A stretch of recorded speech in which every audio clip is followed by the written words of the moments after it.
இன்னைக்கு Navaratri special recipe பண்ண போகிறேன். நவராத்திரிக்கு பண்ணுற 9 விதமான சாதம் தான் இன்னைக்கு பண்ணியிருக்கேன். எல்லாமே ரொம்ப ஈஸியாக பண்ணலாம். இந்த வீடியோவில் நான் திணை சர்க்கரை பொங்கல், கல்கண்டு சாதம், மாங்காய் சாதம், எள்ளோதரை, தேங்காய் சாதம், தயிர் சாதம், லெமன் சாதம், கொள்ளு சாதம், மாதுளை சாதம் பண்ணியிருக்கேன். இந்த 9 சாதமும் எப்படி செய்யறதுன்னு ஒன்னொன்னா இந்த வீடியோவில் பார்க்கலாம். ஃபர்ஸ்ட் ஸ்வீட்டாக ஆரம்பிக்கலாம். திணை சர்க்கரை பொங்கல் எப்படி செய்யறதுன்னு பார்க்கலாம். ஃபர்ஸ்ட் ஒரு பேனில் 2 டேபிள் ஸ்பூன் பாசிப்பருப்பு வறுக்கலாம். ரொம்ப நேரம் வறுக்க வேண்டாம், நல்ல வாசம் வர வரைக்கும் வறுத்தா போதும். கலர் எதுவும் சேஞ்ச் ஆகக்கூடாது.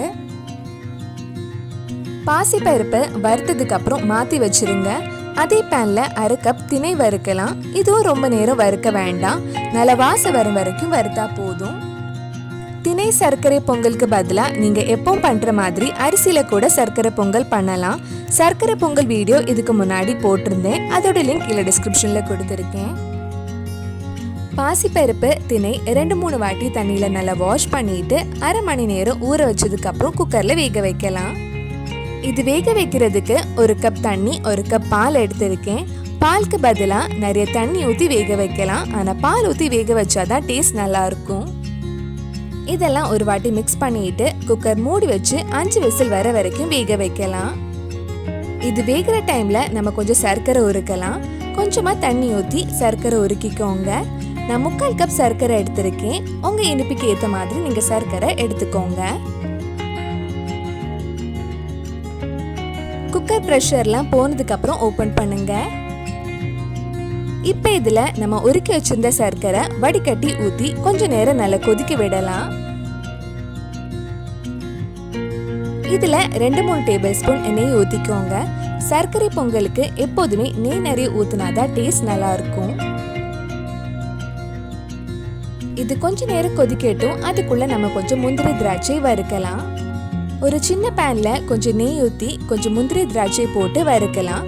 முந்திரி நல்ல பொன்னிறம் ஆகணும். அதே மாதிரி திராட்சையும் நல்ல பலூன் மாதிரி உப்பி வரணும். சர்க்கரை பொங்கல் நல்ல கொதிக்குது. இப்ப இதுல நம்ம வறுத்து வச்சிருந்த முந்திரி திராட்சையும் கொஞ்சம் ஏலக்காய் பொடியும் போட்டு மிக்ஸ் பண்ணா நம்ம சுவையான திணை சர்க்கரை பொங்கல் ரெடி ஆயிடும்.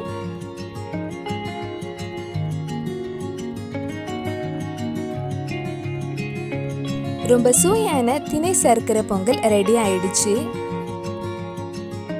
ரெண்டாவது நம்ம எள்ளு சாதம் ரெடி பண்ணலாம். ஒரு பேன்ல 1 டேபிள் ஸ்பூன் கடலைப்பருப்பு, 5 காஞ்ச மிளகாய், 1 டேபிள் ஸ்பூன் உளுந்தம்பருப்பு, 4 டேபிள் ஸ்பூன் வெள்ளை எள்ளு, கொஞ்சம் கறிவேப்பிலையும் சேர்த்து நல்லா வறுக்கலாம். இதுக்கு முன்னாடி நம்ம சேனல்ல புளியோதரை எப்படி செய்யறதுன்னு வீடியோ போட்டிருந்தேன், அதோட லிங்கும் கீழே டிஸ்கிரிப்ஷன்ல கொடுத்துருக்கேன். இது நல்லா வறுத்ததுக்கு அப்புறம் கொஞ்ச நேரம் ஆறட்டும். ஆறுனதுக்கு அப்புறம் நம்ம மிக்சியில போட்டு பவுடர் பண்ணலாம். சூடா இருக்கும்போது எதுவுமே மிக்சியில போட்டு அரைக்க கூடாது. இது இப்போ ஆறிடுச்சு. இனி மிக்சியில போட்டு இந்த மாதிரி நல்லா அரைச்சு எடுத்துக்கோங்க. இப்போ ஒரு கடாயில கொஞ்சம் நல்லெண்ணெய் ஊற்றி கொஞ்சம் கடுகு, 1 டீஸ்பூன் உளுந்தம்பருப்பு, 1 காஞ்ச மிளகாய், கொஞ்சம் கறிவேப்பிலை போட்டிருக்கேன். இது கூட நம்ம அரைச்சு வச்சிருந்த எள்ளு சேர்த்து லைட்டா ஒரு 2 நிமிஷம் வதக்கலாம். ஃபர்ஸ்டே சாதம் எல்லாத்துக்கும் சேர்த்து வடிச்சிட்டேன். அதுல இருந்து 1 கப் சாதம் எடுத்து இதுல போட்டு நல்லா மிக்ஸ் பண்ணலாம். கடைசியா தேவையான அளவு உப்பு போட்டு மிக்ஸ் பண்ணிக்கோங்க.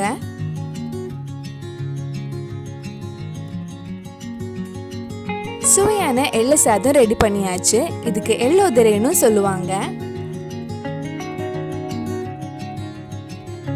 மூணாவது கொள்ளு சாதம் ரெடி பண்ணலாம். இது ஞாயிற்றுக்கிழமை பண்றது ரொம்ப விசேஷம். ஃபர்ஸ்ட் 2 டீஸ்பூன் கொள்ளு நல்லா வறுத்து பவுடர் பண்ணி எடுக்கலாம். கொள்ளு வறுத்து கொஞ்ச நேரம் ஆறுனதுக்கு அப்புறம் மிக்சியில போட்டு இந்த மாதிரி நல்லா பவுடர் பண்ணி எடுத்துக்கோங்க.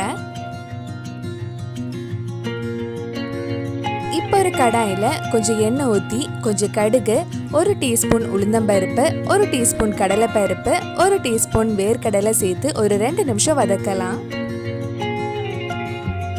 இப்போ இதுல ஒரு பச்சை மிளகாய், கொஞ்சம் கறிவேப்பிலை, நம்ம பவுடர் பண்ணி வச்சிருக்கிற கொள்ளு, அப்புறம் கொஞ்சம் வேக வச்ச கொள்ளு சேர்த்து நல்லா மிக்ஸ் பண்ணலாம்.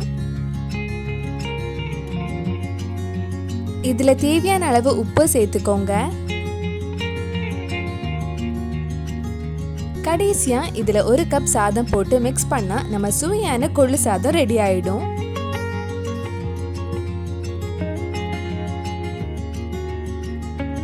நம்ம டேஸ்டியான கொள்ளு சாதம் ரெடி பண்ணியாச்சு. அடுத்தது நம்ம மாதுளைப்பழ சாதம் பண்ணலாம். இது குழந்தைங்க ரொம்ப விரும்பி சாப்பிடுவாங்க, ஹெல்த்தியாவும் இருக்கும். ஒரு கடாயில கொஞ்சம் எண்ணெய் ஊற்றி கொஞ்சம் கடுகு, 1 டீஸ்பூன் உளுந்தம்பருப்பு, 1 டீஸ்பூன் கடலைப்பருப்பு, 1 டீஸ்பூன் வேர்க்கடலை, 1/4 டீஸ்பூன் ஜீரகம் சேர்த்து ஒரு 2 நிமிஷம் வதக்கலாம்.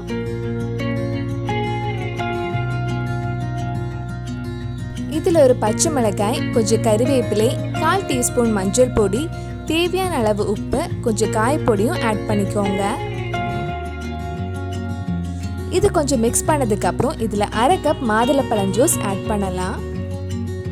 லைட்டா ஒரு கொதி வந்ததும் நம்ம சாதம் போட்டு மிக்ஸ் பண்ணலாம். இது கூட கொஞ்சம் லெமன் ஜூஸும் ஆட் பண்ணிக்கோங்க. நம்ம சேனல்ல பண்ண நவராத்திரி ஸ்பெஷல் வீடியோ நீங்க இன்னும் பார்க்கலைன்னா அதோட லிங்க் கீழே டிஸ்கிரிப்ஷன்ல கொடுத்துருக்கேன், அந்த வீடியோ போய் பாருங்க. கடைசியா 1 கப் சாதமும் கொஞ்சம் மாதுளையும் போட்டு நல்லா மிக்ஸ் பண்ணா நம்ம சுவையான மாதுளை பழம் சாதம் ரெடி ஆயிடும்.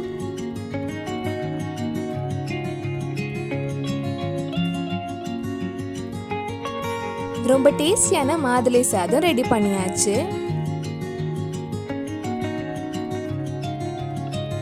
அடுத்தது தயிர் சாதம் ரெடி பண்ணலாம். ஃபர்ஸ்ட் ஒரு பவுல்ல 1 கப் சாதம், கொஞ்சம் தயிர் எடுத்திருக்கேன்.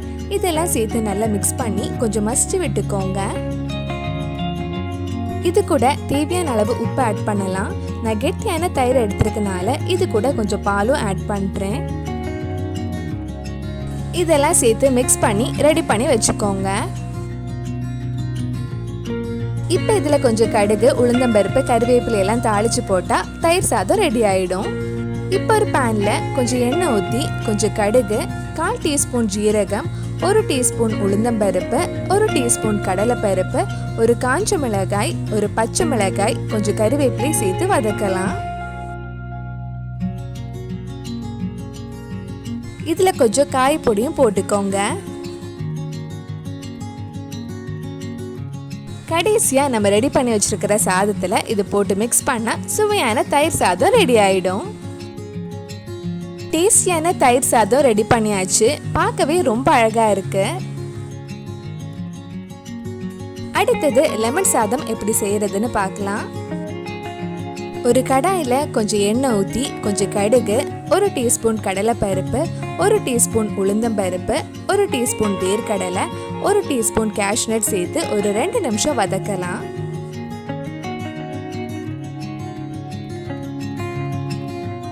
இப்போ இதுல ஒரு பச்சை மிளகாய், கொஞ்சம் கறிவேப்பிலை, 2 காஞ்ச மிளகாயும் சேர்த்து வதக்கலாம். வதக்கினதுக்கு அப்புறம் கடைசியா 1/4 டீஸ்பூன் மஞ்சள் பொடி, கொஞ்சம் காயப்பொடியும் போட்டு மிக்ஸ் பண்ணதுக்கு அப்புறம் ஆஃப் பண்ணிடலாம். இது ஆஃப் பண்ணிட்டு ஆறுனதுக்கு அப்புறம் லெமன் ஜூஸ் ஆட் பண்ணலாம். எல்லாமே அவசரமா பண்ணனால ஃபுல்லா ஆற வைக்க டைம் கிடைக்கல. நீங்க பண்றப்ப இது கொஞ்சம் ஆறுனதுக்கு அப்புறம் லெமன் ஜூஸ் ஆட் பண்ணுங்க. கடைசியா இதுல 1 கப் சாதம் போட்டு நல்லா மிக்ஸ் பண்ணா சுவையான லெமன் சாதம் ரெடி ஆயிடும். இதுல தேவையான அளவு உப்பும் போட்டுக்கோங்க.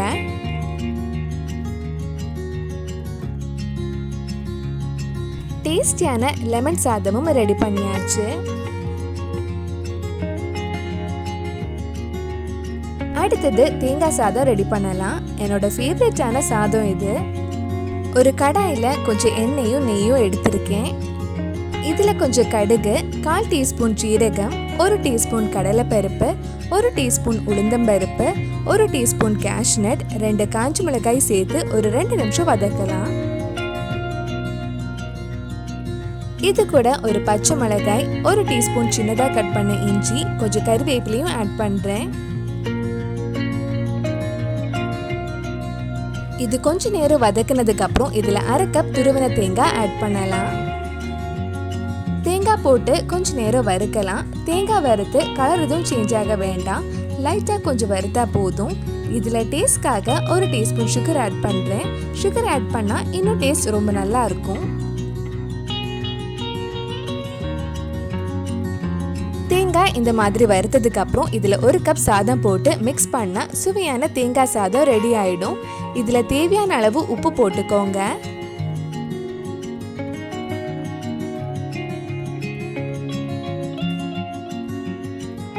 எனக்கு ரொம்ப பிடிச்ச தேங்காய் சாதமும் ரெடி பண்ணியாச்சு.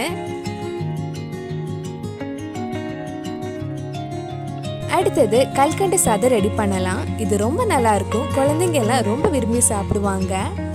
குக்கர்ல 1 கப் சாதம் எடுத்திருக்கேன். அதுல 1.5 கப் பால் ஊற்றி மூடி வச்சு 2 விசில் வர வரைக்கும் வேக வைக்கலாம். சாதம் பால்ல நல்லா வேகிறதுக்குள்ள கொஞ்சம் முந்திரி திராட்சை வறுக்க போறேன். ஒரு பேன்ல கொஞ்சம் நெய் ஊற்றி கொஞ்சம் முந்திரி திராட்சையை வறுக்கலாம். முந்திரி வறுத்து நல்ல பொன்னிறம் ஆகணும். அதே மாதிரி திராட்சையும் நல்ல வறுத்து பலூன் மாதிரி உப்பி வரணும்.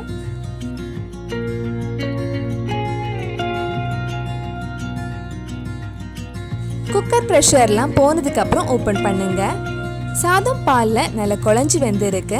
இனி இதுல கல்கண்டு போட்டு கொதிக்க வைக்கலாம். உங்க இனிப்புக்கு ஏத்த மாதிரி கல்கண்டு போட்டுக்கோங்க. நான் இதில் பொடிச்சு வச்சிருந்த பனக்கற்கண்டு ஆட் பண்ணியிருக்கேன். வீட்டில் பசங்களுக்கு பால் சத்து மாவில் இந்த பனக்கற்கண்டு போட்டு தான் கொடுப்பேன். அதனால எப்போதுமே பனக்கற்கண்டு பொடிச்சு வச்சிருப்பேன். கடைசியாக கொஞ்சம் ஏலக்காய் பொடியும் நம்ம வறுத்து வச்சிருந்த முந்திரி திராட்சை போட்டு மிக்ஸ் பண்ணால் சுவையான கல்கண்டு சாதம் ரெடி ஆயிடும்.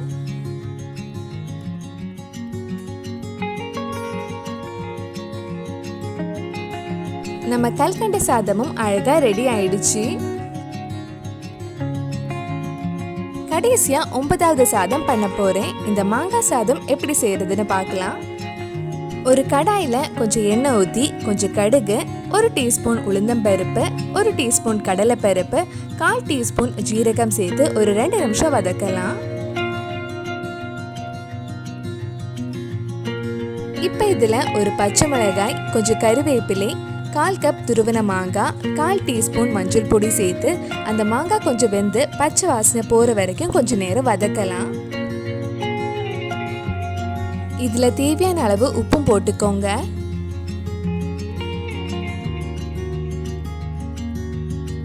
கடைசியா 1 கப் சாதம் போட்டு மிக்ஸ் பண்ணா சுவையான மாங்காய் சாதம் ரெடி ஆயிடும்.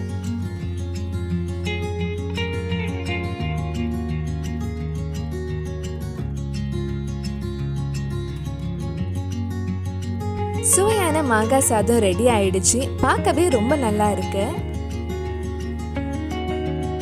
நவராத்திரி ஸ்பெஷல் 9 சாதமும் ரெடி பண்ணியாச்சு. நீங்க நவராத்திரிக்கு என்னெல்லாம் செய்வீங்கன்னு கீழே கமெண்ட் பாக்ஸ்ல சொல்லுங்க. இந்த 9 சாதமும் நீங்களும் உங்க வீட்டில் செஞ்சு பாருங்க. பிடிச்சிருந்தா இந்த வீடியோவை லைக் பண்ணுங்க, உங்க ஃப்ரெண்ட்ஸ் அண்ட் ஃபேமிலிக்கு ஷேர் பண்ணுங்க. வேற என்னெல்லாம் நவராத்திரி ஸ்பெஷல் ரெசிபி நம்ம சேனல்ல ட்ரை பண்ணலான்னு கீழே கமெண்ட் பாக்ஸ்ல சொல்லுங்க. நீங்க இன்னும் என்னோட சேனல் சப்ஸ்கிரைப் பண்ணலைன்னா மறக்காம சேனலையும் சப்ஸ்கிரைப் பண்ணுங்க. கூடவே அந்த பெல் ஐக்கனை பிரஸ் பண்ணா நான் புது வீடியோ போட்ட உடனே உங்க போனுக்கு நோட்டிபிகேஷன் வந்துடும்.